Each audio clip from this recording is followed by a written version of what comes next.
Zimmerman.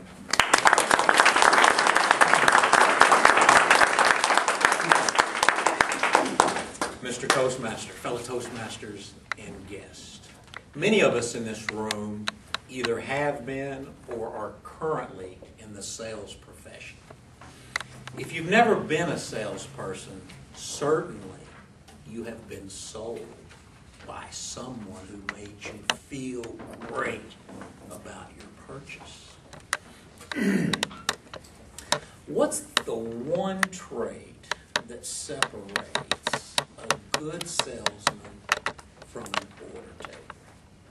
For me, that trait is the art of listening.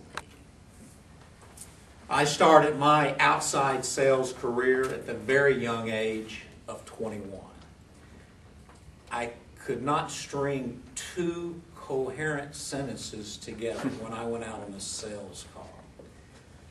What I could do and what I did do is ask my prospect a question.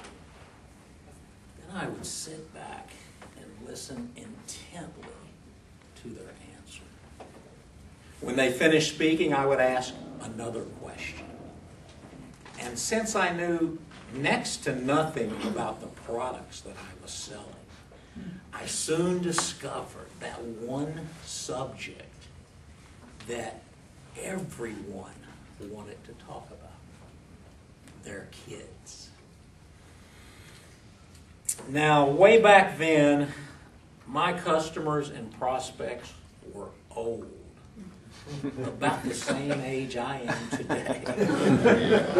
And their children were grown, as mine are today. And the one thing I kept hearing over and over and over again was, I wish I would have spent more time with my kids when they were small. Now, the first couple of times I heard that didn't mean a whole lot to me. But by the age of 25, when I had my first child, I had heard that same thing thousands of times. I made a promise to myself, that's not going to be me when I get that old. I kept that promise, even though I was growing a brand new business in a town that I was unfamiliar with. I took the time to go to the school play, the ball games, the birthday parties, every event that was important to my children.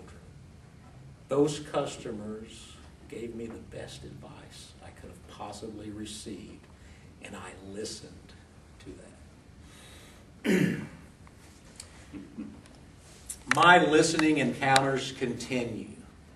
Starting a new career a year ago, I had the opportunity to reinvent myself with my new co-workers and the employees I now manage.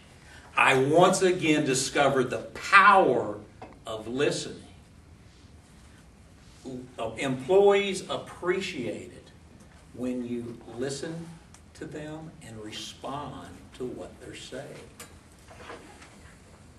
The reward for a boss who is an attentive listener is that when you speak, employees listen, and they meet the challenges you lay in front of them, many times exceeding your expectations.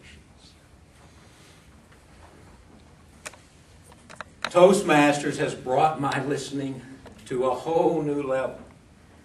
I'll never forget my first role as grammarian.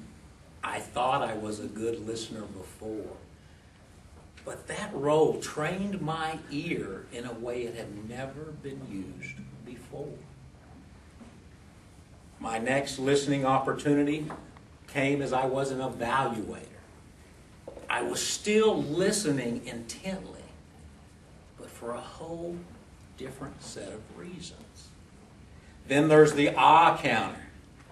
What a wonderful opportunity to hone your listening skills and to practice your hand-to-ear coordination as you frantically try and ring that bell after ever listening blunder. Are you a good listener?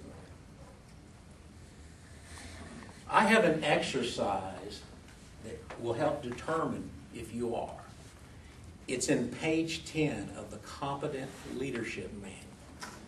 I implore you to take this test.